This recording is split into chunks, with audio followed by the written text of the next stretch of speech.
So we are moving along in our agenda to our next session. And let's see, hold on. All right. So hello again, I'm Shasta Gaughen, just in case you missed my introduction earlier. And I see that we have a couple of our board members who were not able to introduce themselves earlier this morning, are here now. So Richard Begay, if you are with us now, if you want to unmute and introduce yourself, that would be great.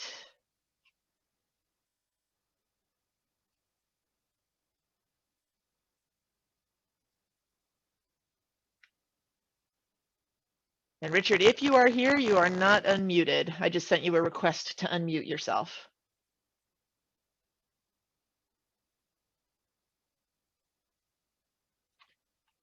All right, perhaps Richard is away from his desk or away from his phone at the moment. So our other introduction was from Michael Blackwolf.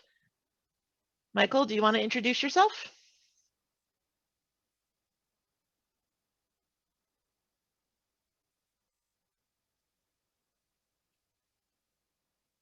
See, your camera is on. Oh, look at that. See, there we go. I just spotlighted his camera and there's nobody there. Okay, that's all right. Let me unspotlight him so that he's not, we're not just looking at his empty chair. And we will try again with those gentlemen when they are at their desks. But in the meantime, the session we're starting on now is to talk about what NATHPO has been up to and to get some federal updates. And so for that, I'm going to give you those updates, but we're also going to have Valerie, and she's going to introduce a couple of new members of the NATHPO team. And we're also going to have Karen Wilde. Oh, who's that? Is that Richard or Michael? Hi, this is Richard. Richard, please go ahead and introduce yourself. Okay, I'm Richard Begay, the NATHPO for the Navajo Nation. Do you want me to do my little quick 3-minute spiel? You do your little thing, yes. Okay. Let's see, we have the Navajo Nation covers about 16 million acres in New Mexico, Arizona, Utah, and the last several years we've actually purchased a couple ranches in Colorado, so we're expanded. We've reclaimed some lands in Colorado as well.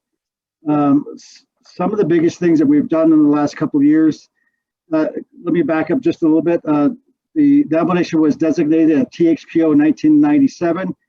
Before that, the Navajo Nation entered into a 638 contract with the BIA. So we get funding from both the Navajo Nation, the BIA, and several other. We also have a cooperative agreement with the U.S. Department of Bureau of Reclamation. And we've also had some projects with the National Park Service. We currently probably operate in anywhere from, depending on the year, from 800,000 to just a little over $1 million. That's our annual budget. We have about 16 people in our office here in Wind Rock and 4 other people in our sub office in Shiprock.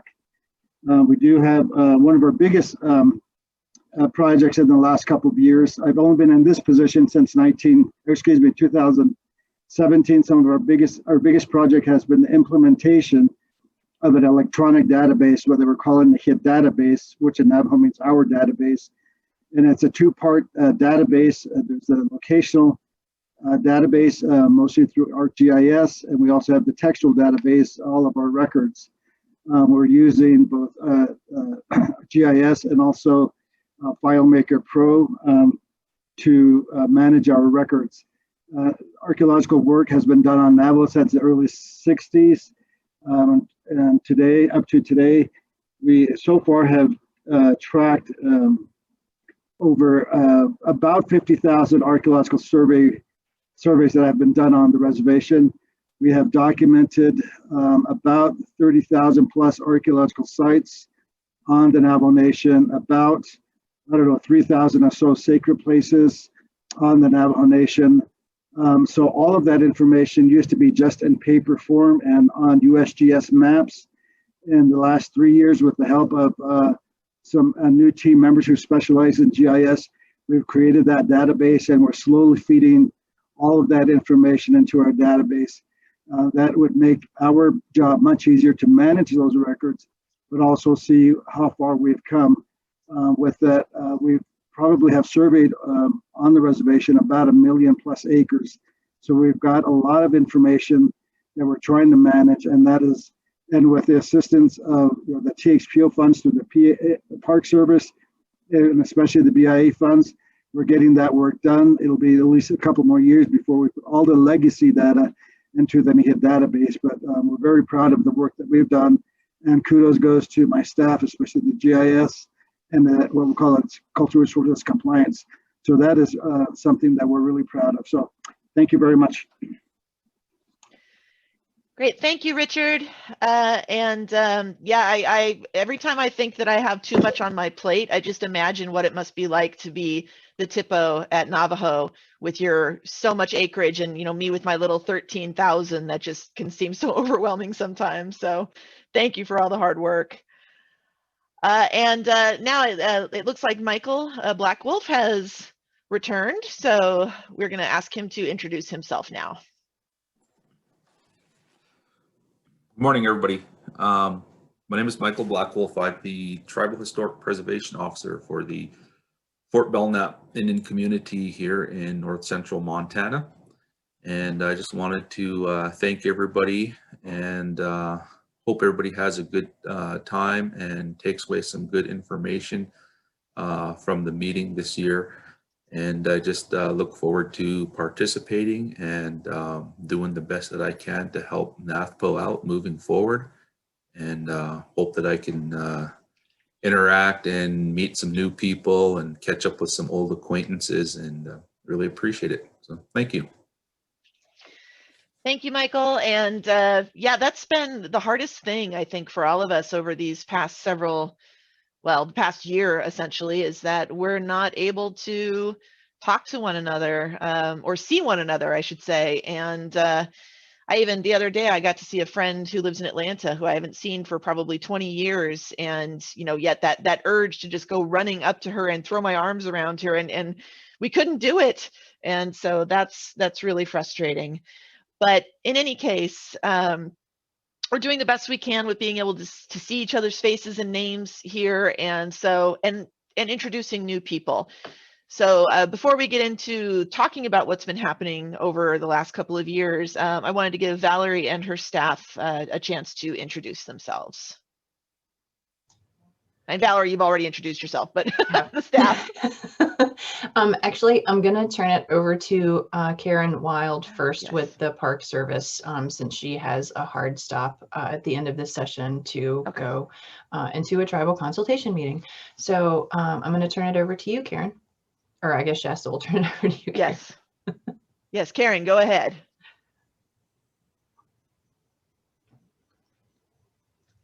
Are you there, Karen? Okay. There Now, she is. Yay. And let me fix the camera. All right. Thank you, Shasta and Valerie, and thank you for inviting me. I wanted to introduce myself to all the THPOs and others who work with THPOs, that I am the acting manager for the MPS Tribal Historic Preservation Program.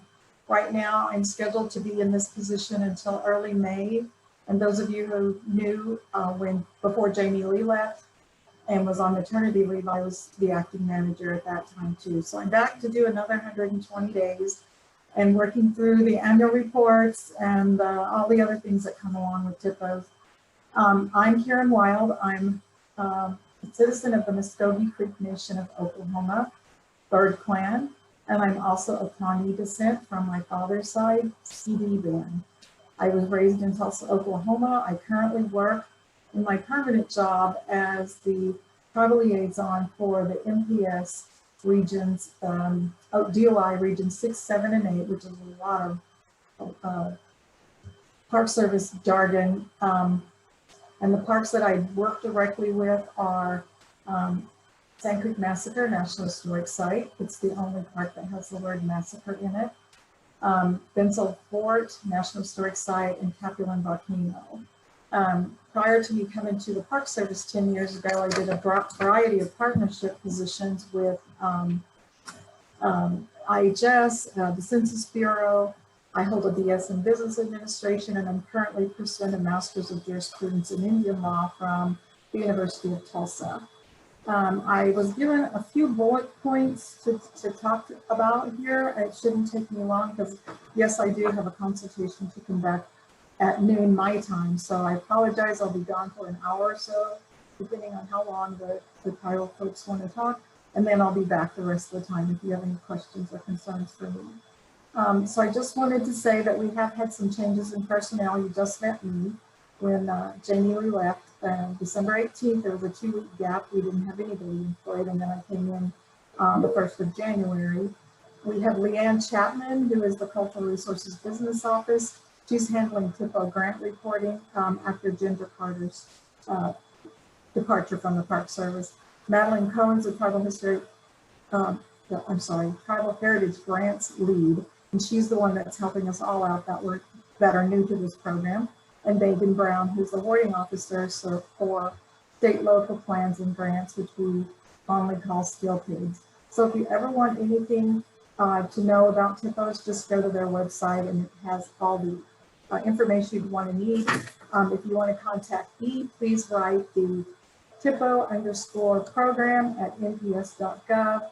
My personal email or work email with NPS is the same thing, Karen_Wilde at nps.gov. But since I'm in the acting position, I would like for continuity of correspondence to follow through the THPO program email. So that's about all I have to say. I do know that we've got a bigger amount of apportionment for the funding in 2021. It's not great, but it's more rather than less. That's always a good thing. If you remember, and the reports were due September 31st. If you need any help, please get in touch with me or Leanne. Leanne does the financial side, I do the program side. So this is a wonderful conference. Thank you for inviting me just to introduce myself. Perhaps another time I'll have a little more information because I'll be trained better. Thank you. Thank you so much, Karen, and thank you for making the time. And just in your consultation that's coming up, just tell the tribes yes to whatever they ask for. Gotcha. Okay, so now, Valerie, I want to give you the chance to let your folks introduce themselves as well, because I know a lot of people are seeing the names and the emails and things, so I think it's important for everybody to know who you all are. Wonderful, thank you. So this is under the What NATHPO has been doing for you since we last met topic, and will come up again at the end, where we are headed. It's probably seemed like pretty extensive radio silence to many of you. We had initially scheduled this conference to be with the Coushatta tribe in August of 2019. I had come on in January. My baby decided to come 6 weeks early, so I was glad to be home for that. Postponed into May of 2020. That didn't work out.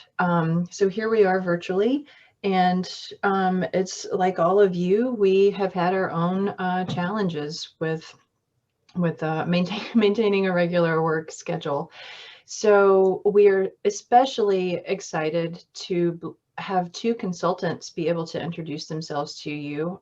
We were lucky to be able to turn 2020 into a little bit of an opportunity and repurpose some committed federal funds that we had for travel to meetings in order to be able to start doing some work to get ready for those things when we're able to have them. Again, we've been working on fixing up our contact database, which you'll hear all about tomorrow, and other opportunities for that. We've been working on our marketing and PR and outreach. There's been a lot going on behind the scenes, and we're ready to roll in 2021, and you'll be hearing a lot more from us. So first, I will let Julie Nelson introduce herself. She and I go way back. She owns her own consulting company, and she's been doing that for us. And I will also tell you is the reason that we're having a conference today. She told me we have to do it, and I said, you have to help me, and she has. So thank you, Julie.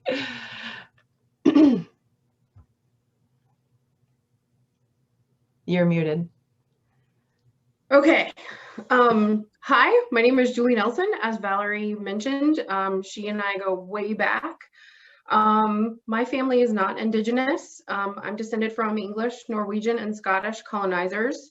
I'm speaking to you from what's now known as Ellicott City, Maryland, ancestral lands of the Susquehannock tribe or nation. I am so truly grateful to be here with you today and to be able to do this work with so much respect. Thank you. And Melissa Madrigal is our newest addition to the NATHPO team. She and I were in grad school together, and I brought her on to start helping us with our contacts, and she is growing into the role nicely and will be helping us with lots more things moving forward as well. Melissa. Thank you. So good day and welcome to all. As we gather virtually, I'd like to humbly make a land acknowledgement and offer my respect to the elders of all tribes, past and present. I'm in Houston, Texas, on the ancestral lands of the Tepilam Cohoyutecan Nation, known as the people of this earth.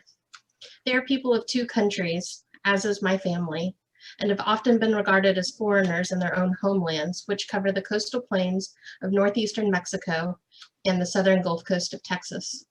My name is Melissa Madrigal, and I'm a contractor working with NATHPO, as Valerie said.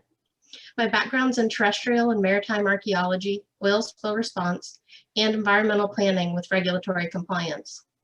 I thank you for the opportunity to work with NATHPO now and in the future to help protect cultural and historic resources of your peoples. Thank you and enjoy the rest of the conference. Thanks to you both. We are so glad to be able to have you here and helping us as we look at how we can more effectively support our members, potential members, and accomplish our mission. We're going to jump into the recent and proposed policy changes next because we've got a lot to get through. And so I will also introduce Wes Furlong, who is our next speaker lined up. He is a staff attorney at the Native American Rights Fund, NARF, in the Anchorage office. And he caught my attention when he provided us a draft of his letter on the National Register rule. If you remember that, you're going to get an update from me at the end of this long list of updates. And his work really impressed me. And since that time, he has stepped into a role, and I pretty comfortably call him our lawyer at this point. He serves NATHPO pro bono, and it advises us ghost rights on any issues that come along that we need him for. And that's been so helpful in the past 2 years. And we're hopeful that the coming years we can actually turn our attention to less putting out fires and more proactive work. Take it away, Wes. Thanks, Valerie, and thanks Shasta for inviting me to speak here. And it's been a great pleasure the last year and a half or so to be working with you guys. Good morning. My name is Wes Furlong. I'm a staff attorney, as Valerie said, with the Native American Rights Fund in Anchorage, Alaska, which is known as Dena'ina Elena, the homeland of the Dena'ina Athabascan people. Valerie asked me to give a short update on some policy updates on cultural resource issues nationally. I think I have my work cut out for me a little bit. We've had some very good developments for Indian country in the last week. Walter Echohawk covered a few of them, so I'll go over a couple of those again and then talk about a few others that he didn't mention at the beginning of his talk. So I think most recently, I think we can look to just yesterday, the DC Circuit Court of Appeals upheld a lower court's decision to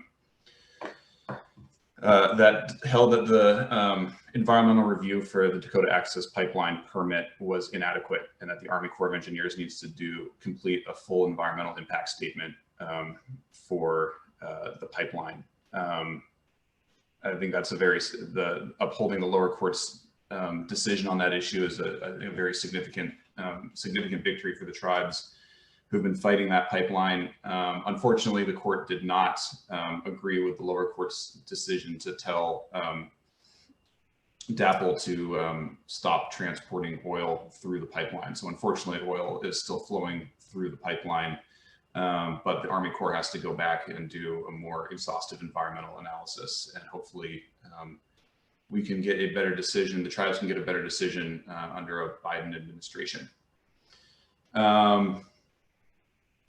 Mr. Eckelhawk also mentioned President Biden's day one executive order that revoked the presidential permit for the Keystone XL pipeline. I think that's also a huge win for the tribes that have been fighting that pipeline. Also in that executive order, the president halted all oil and gas development in the Arctic National Wildlife Refuge, as well as directed the Departments of Interior and Agriculture to review President Trump's downsizing of the Bears Ears National Monument. And I think we all expect that the result of that will be the reestablishment of the monument as proposed by, or as initially proclaimed by President Obama, and hopefully even beyond that to what the tribes originally proposed to the administration. A quick update on NEPA. As I'm sure everyone is aware, last summer the Trump administration finalized new NEPA regulations. There's pending litigation challenging those new rules, but so far the courts have declined to prevent the federal government from using those new regulations while the lawsuits are pending. So any new NEPA projects are now, for the time being, utilizing the new NEPA regulations. The newest update on that is also on President Biden's first day. He announced that his administration announced that the new NEPA regulations were part of a broader group of Trump administration regulatory actions that the new administration is going to be reviewing. So there's potentially going to be some more change to NEPA regulations, and hopefully in positive. Also in that review, the Biden administration is reviewing the Army Corps of Engineers new Waters of the United States rule, as well as the proposed reissuance of the Army Corps' nationwide permits. So hopefully we see some good changes to all of that during this administration in the next couple of years or so. The last two updates I have, and Valerie is going to talk about the National Register, which I think is I'm certain everyone is anxious about that. The other two that I have is sort of a longer standing update regarding the FCC and 5G and 5G. I'm sure, as everyone knows, in 2018, the FCC it tried to exempt the deployment of 5G wireless infrastructure from Section 106 review.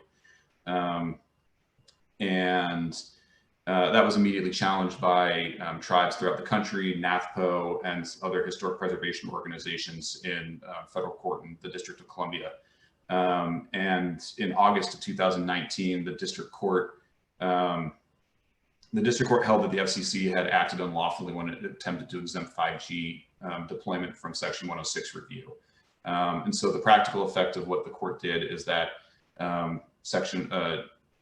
deployment is still requires Section 106 review through the processes that the FCC currently operates under, which is its nationwide programmatic agreements.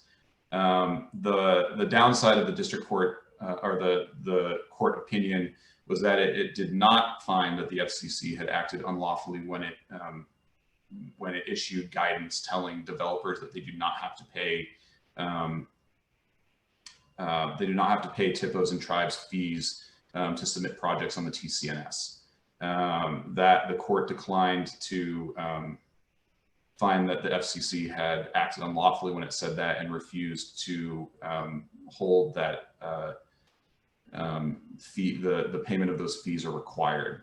So on one hand, there is a good part of the opinion. On the other hand, a not so great part of the opinion, where we're now seeing developers, you know, a big trend in developers not paying those fees anymore, and that combined with, I think the pandemic has led to some very hard times for THPOs around the country, and so I think we're hopeful that under a Biden administration,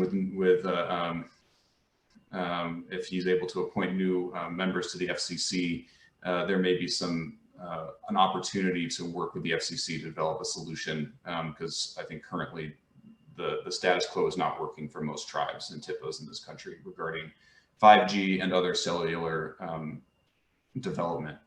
So hopefully with the new administration, we have an opportunity, or tribes and THPOs have an opportunity to find some creative and working solutions that work for everyone.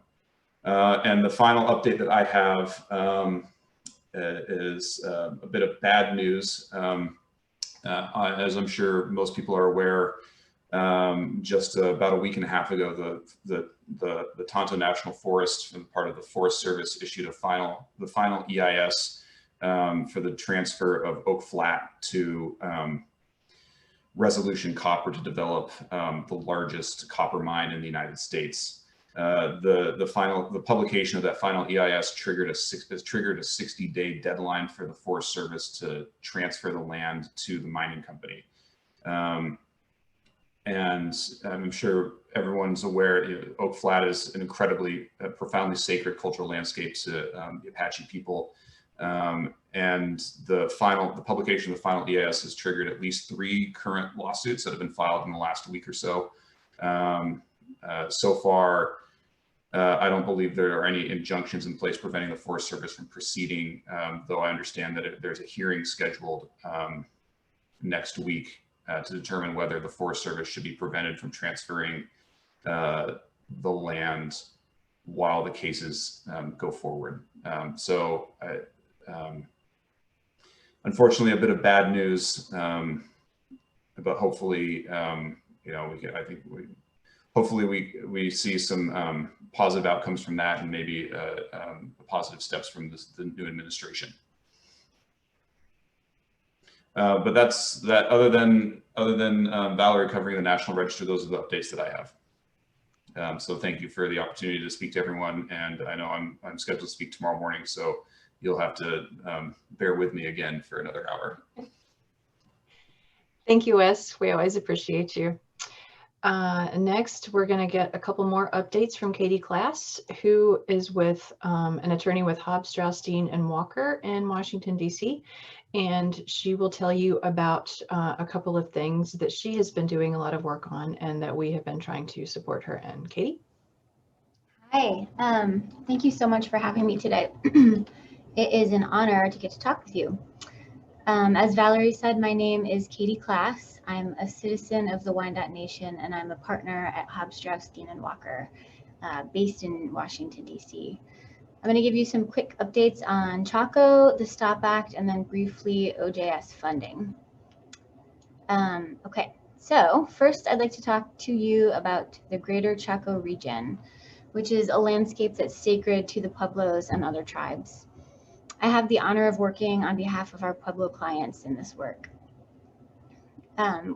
We hope to see this sacred landscape protected in the Biden administration, including by DOI Secretary nominee Deb Haaland, who is a Pueblo person herself, as you know, and also a current member of the New Mexico congressional delegation. The Trump administration had been taking steps to increase oil and gas development on federal land in the Greater Chaco region, including in particularly sensitive areas. And so the Pueblos have really spent the last 4 years fighting those attempts. So our most time-sensitive ask for the incoming administration is to pause work on the Resource Management Plan Amendment, or RMPA. The RMPA will guide land use in the Greater Chaco region for many, many years to come. And the Pueblos have been very involved in its NEPA review and also in its Section 106 programmatic agreement. But when the pandemic hit, the Pueblos, as well as other stakeholders, asked DOI to pause this work. But with the exception of just a very short extension, the Trump administration continued ahead. So we, at this point, we've asked the Biden administration transition team to pause this work for the remainder of the pandemic. And we're hoping that new leadership will properly study and protect the sacred landscape's cultural resources when it does resume work. At this point, the Pueblos, as well as the Navajo Nation, are undertaking a federally funded and tribally led cultural resource study in the greater Chaco region. And we really hope that the findings from these unique and exciting studies can inform the RMPA. Additionally, the Pueblos have worked alongside other tribes and local stakeholders to protect an especially sensitive area of the greater Chaco region. They've pursued withdrawal of federal land from future mineral development in an approximately 10-mile withdrawal area around a current National Historical Park and UNESCO World Heritage Site that sits at the heart of the greater Chaco region. At this point, we have appropriation legislation for the current fiscal year that actually contains this moratorium. And the Chaco Cultural Heritage Area Protection Act, a bill that was in the last Congress, would make this withdrawal permanent. And then as well, DOI actually has its own existing authority to accomplish this withdrawal for 20 years. We've already seen some exciting stuff out of the Biden administration. There's a new secretarial order suspending NEPA notices and RMPs for 60 days. And then also we're expecting to see an executive order released today that will direct DOI to pause in entering into new mineral leases on public lands. So we're excited about that. And then briefly, I'd like to talk to you about the Safeguard Tribal Objects of Patrimony Act, or STOP Act, which is a bill designed to stop tribal cultural heritage items from being exported and to bring them home once they have been exported. As you may know, there's already an international treaty that is used for this purpose, but the United States has not enacted the necessary laws to sort of tap into that. And what we would need is an export prohibition and an accompanying export certification system. So the STOP Act really aims to fill that void by prohibiting export and creating an export certification system for NAGPRA and ARPA items. We got so close this past December at the end of this last Congress to getting the STOP Act passed.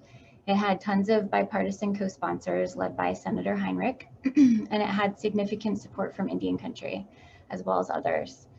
It passed the Senate in December after surviving what's called a hotline, which is a process where any senator can place a hold on the bill. And then it went over to the House, and all 3 House committees that had jurisdiction over it were ready to clear it for passage.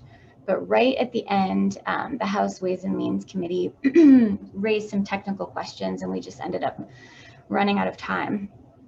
So now we'll really be pushing to get this passed once and for all in the new Congress. At this point, we're working with Senator Heinrich's office to create a reintroduction plan that uses the Senate passed version.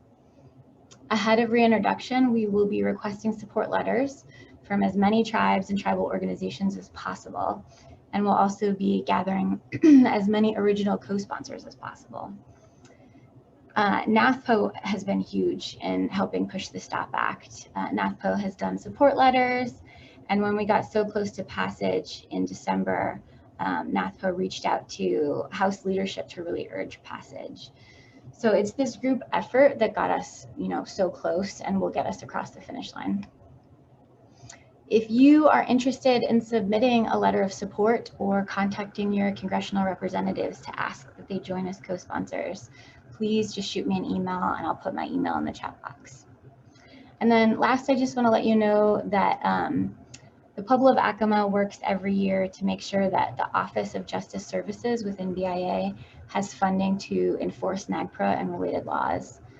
Every year we work to make sure they have $1 million for that purpose. And this year we actually secured $1.5 million.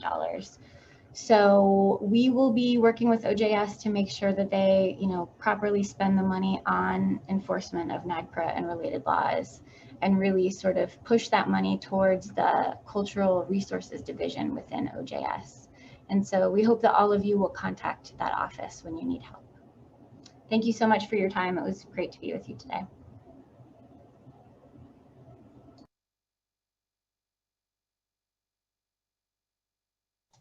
Thank you, Katie. Just trying to queue up my one slide that I want to show you guys here. But first, I'm going to talk about the National Register rule. I pulled rank on West to give you guys some good news.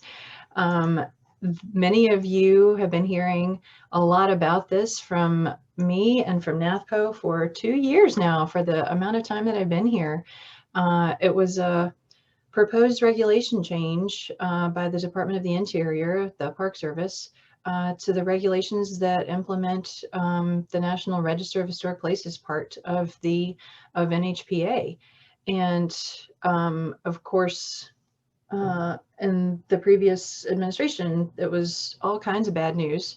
It would have impacted tribes and their ability to not just nominate places and properties, but to even have them determined eligible by the keeper, and furthermore to appeal any decisions or I guess lack of decision. It gave agencies an undue amount of power. It would have taken power away from states and tribes, and allowed federal preservation officers to kind of sit on a nomination if it was something that they didn't want to move forward, which under the previous administration's sort of way of doing business was just a grave threat. And as we all know, the National Register, even listing on it, doesn't actually afford the protection that a lot of people mistakenly think it does anyway. But regardless, we and our partners in DC, the National Conference of SHPOs, the Trust, Cultural Heritage Partners, and many others I'm probably overlooking right now, fought this tooth and nail and asked you guys to write letters. And it turns out in the last month of the year to schedule meetings with the Office of Management and Budget within the White House to talk about this. There's an obscure executive order that requires them to open up to consider public comments when they're conducting their interagency review.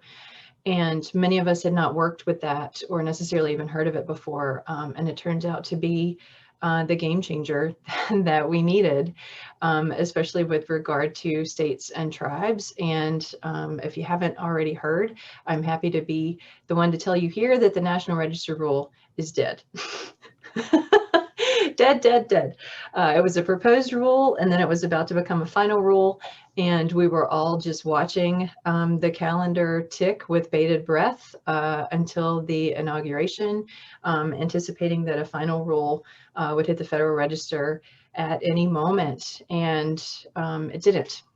And now we have a new administration, and they understand that this would be bad and what its true motivations were, and those driving forces are no longer there. We were told by the keeper of the National Register, Joy Beasley, that it was a top priority for leadership at the department. And so it turned out that when in these meetings we scheduled with OMB, we learned that they neither have a tribal consultation policy nor understood a government-to-government responsibility. And so Wes was in a lot of meetings.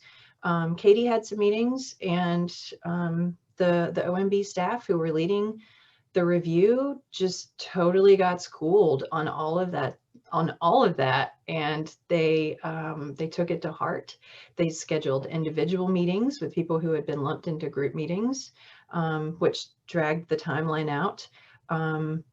They may have had a somewhat contentious meeting with DOI leadership, where I get the impression that they stood their ground.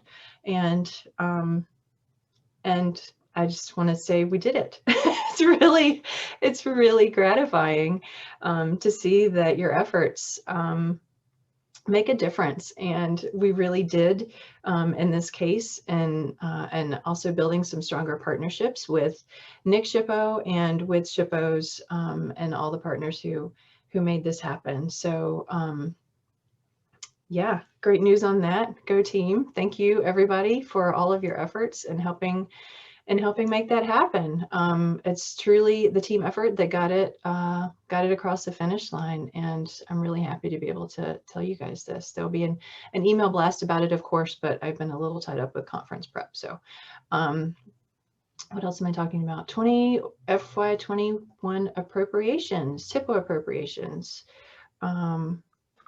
Just reading the comments here. I think Joy Beasley is the full-time keeper now. I think she's no longer acting in that position, is my understanding. Yeah, thank you, Eric. Let's see, the slide that I want to show you is this one.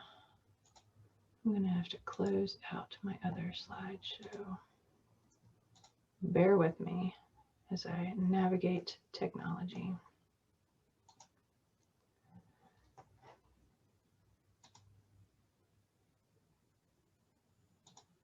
Oh my goodness. Okay. Share my screen.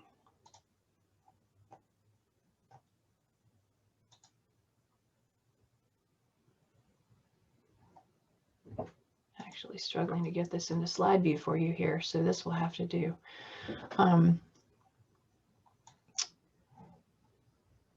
This is our main area year after year of advocacy for members and potential members, THPOs, aspiring THPOs.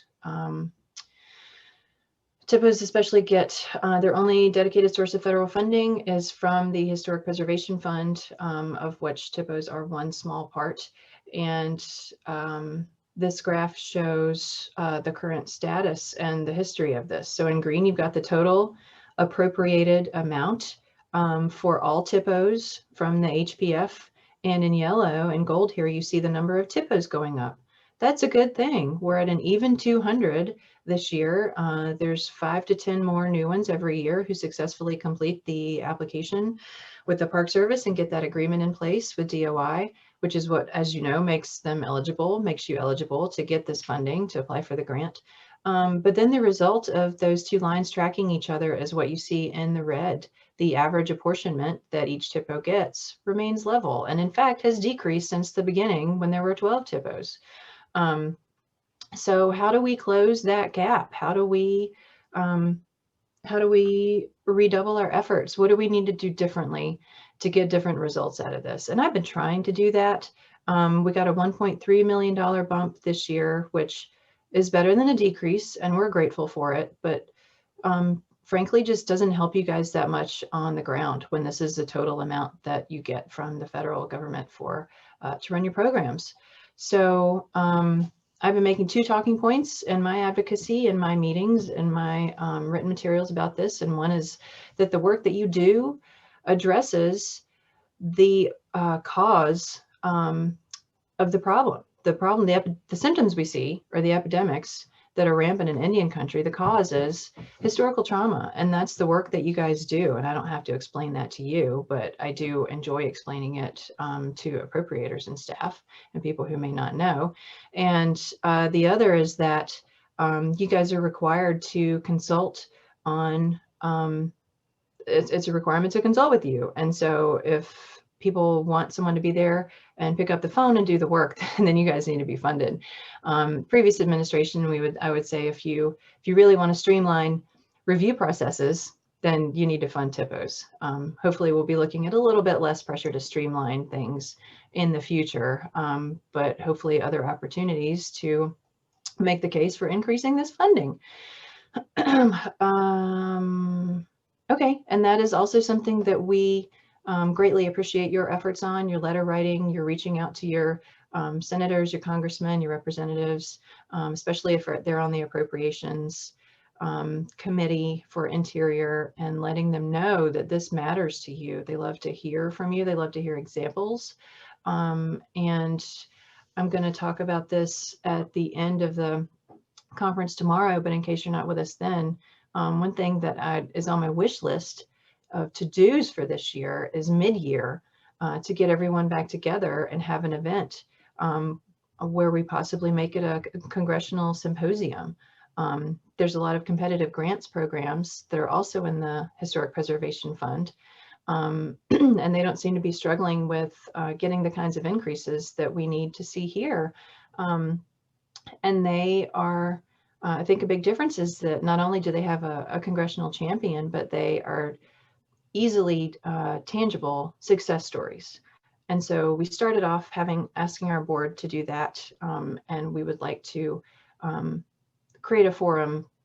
This is my idea, create a forum to bring THPOs and SHPOs together with their representatives so you guys can talk about what you're doing with this money, and they can hear how important it is, and they can hear about what you are able to do and what you need to do, and the importance of closing that gap and enabling you to do this work. So I'm hoping that you'll hear more from me about that in the future. And let's see, I think these are the end of my remarks. That's really what I wanted to talk to you about. So the last point we want to make in this session is where we are headed. We've already touched on a little bit of this, NATHPO's new philosophy, getting back to basics, asking you guys for input on how we can better serve and support you and what those needs are. And we're going to have some dedicated time in the rest of the sessions to listen to you, to get your input. And I'm hoping that I can, checking my phone here, Nicola Luke, our newly elected Western Region board member, was finishing up class. So I was hoping that we would be able to get him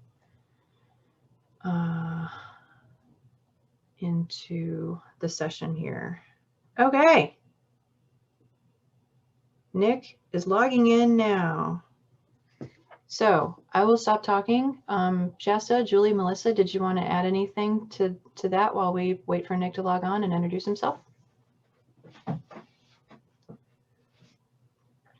I have nothing to add. Thank you for the opportunity. You know that if you give me an opportunity to talk, I will always add things. Okay, save 4 minutes for Nick. Yes, oh, I will. Well, one thing I did want to do that I hadn't yet is just thank all of our former board members for their service. So, for example, you know, Janine Ledford, who served on the board for a very long time. We're really grateful for her work and her support and being there even when things were, you know, a little bit turbulent. So we really appreciate that. And same thing with John Brown from Narragansett. He's been with NATHPO from the beginning, and so he will always have a place in terms of asking for his support and his input. But of course, that's true for all of our membership.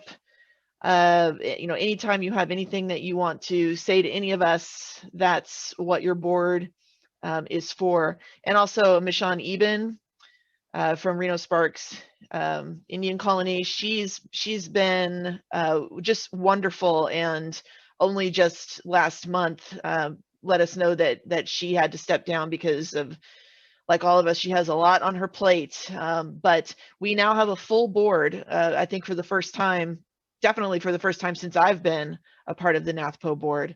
So I am really glad that we are able to come to you today with every one of those positions filled. And my hope for the future, if I remain as the chair, you know, we have to have that internal election to see what happens there, but is that we continue to grow our membership. And I know that that's not always an easy thing for everybody to do, to allocate the membership fee towards NATHPO. And again, we all have a lot on our plates, but I think that you can see from what's been shared so far, the value of the organization and the work that's being done, because it affects all tribes. And you don't have to be a THPO to be a member of NATHPO. You can be an associate member.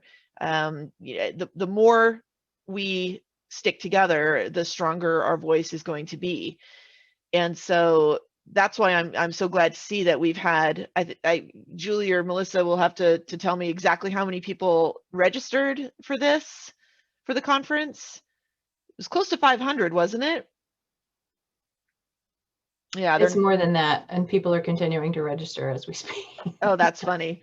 But yeah, we've had over 500 registrants, and right now there are 304 people participating. So I'll just call that an even 300 if I subtract, those of us on the back end from those numbers. That's just amazing. 574 registrants. 574? Isn't that how many federally recognized tribes there are now? So it is.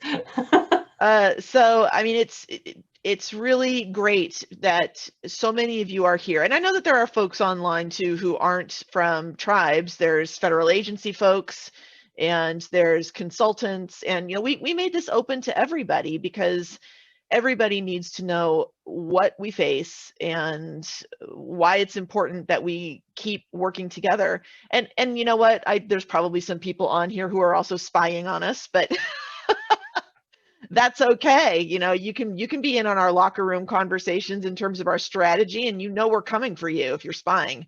So with that, sorry, I know I get a little excited. But I do want to give time for Nicholas to introduce himself, so I'm just gonna stop there.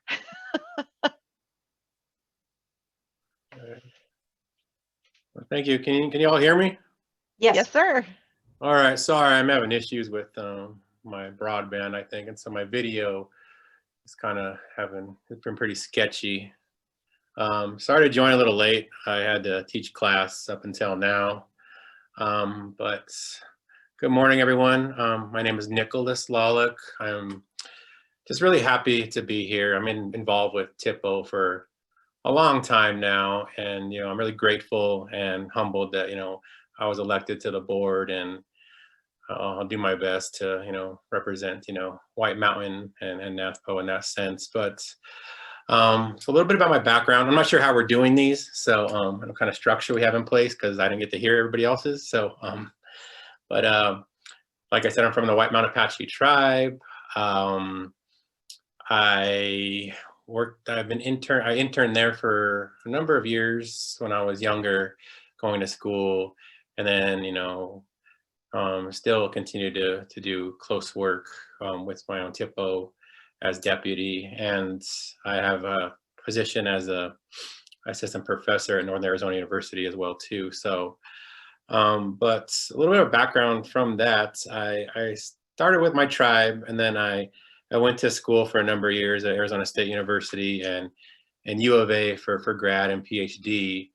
And from there, I worked for the Forest Service as a tribal liaison, working with the 12 different tribes of ancestral ties to Coronado National Forest lands in southern Arizona.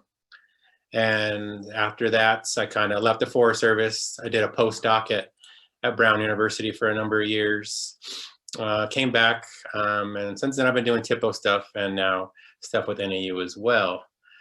So I'm involved a lot in stuff with my own tribe. I don't know whether it be Section 106, all the basic stuff to do with THPOs, to the broader kind of issues with contentious stuff with sacred sites, and working closely with San Carlos on issues like Oak Flats, to stuff closer to White Mountain. So one of the success stories I wanted to share was an ongoing NAGPRA project we've been doing for a number of years now. I want to say it's 7 or 8 years, probably more than that, where we work closely with the BIA, the Arizona State Museum, the Zuni and Hopi tribe as well.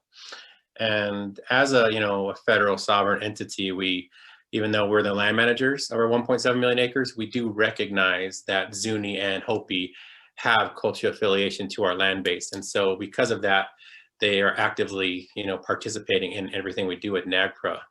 So that's something that we feel is really necessary, coming from, you know, our own tribal understandings of our own past and the interrelationships of, you know, and the dynamics, I guess, of tribes in the past as well too. So from that, we have, so it goes, there's a legacy here in reference to, you know, collecting activities from a field school that went on for 30 years, from the 60s, late 60s to early 90s, where a lot of, you know, human remains and of course associated material items were taken and procured at the Arizona State Museum.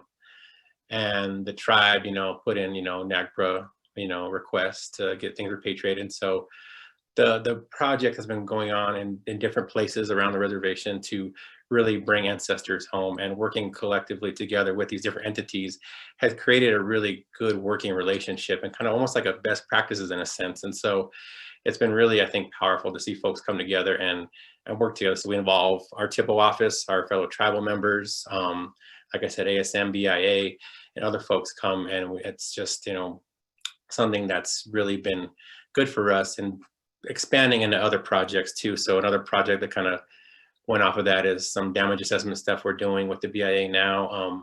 Other things with kind of forensic sedimentology that some other entities are doing with us at White Mountain as well too. So it's been this really good working relationship that has formed between us and other folks, and how we're kind of managing, you know, White Mountain land base in reference to NAGPRA.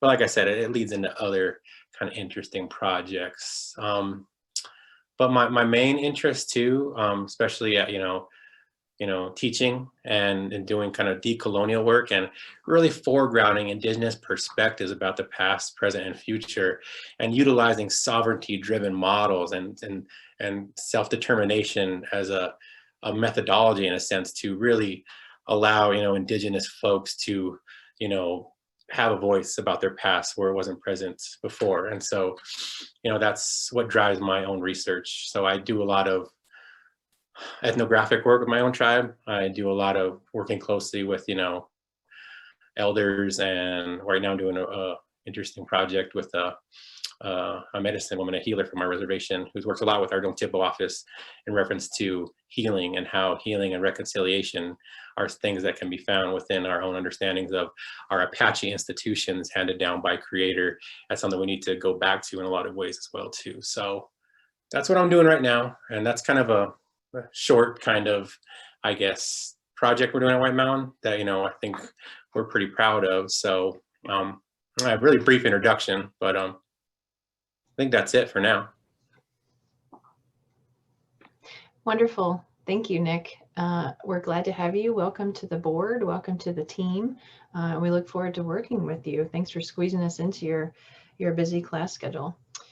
All righty, you guys, we're on schedule. Can you believe it? I'm pleasantly surprised. It's break time. If you haven't already given yourself a break while we've been going through all of this, we're going to have an official 30-minute break here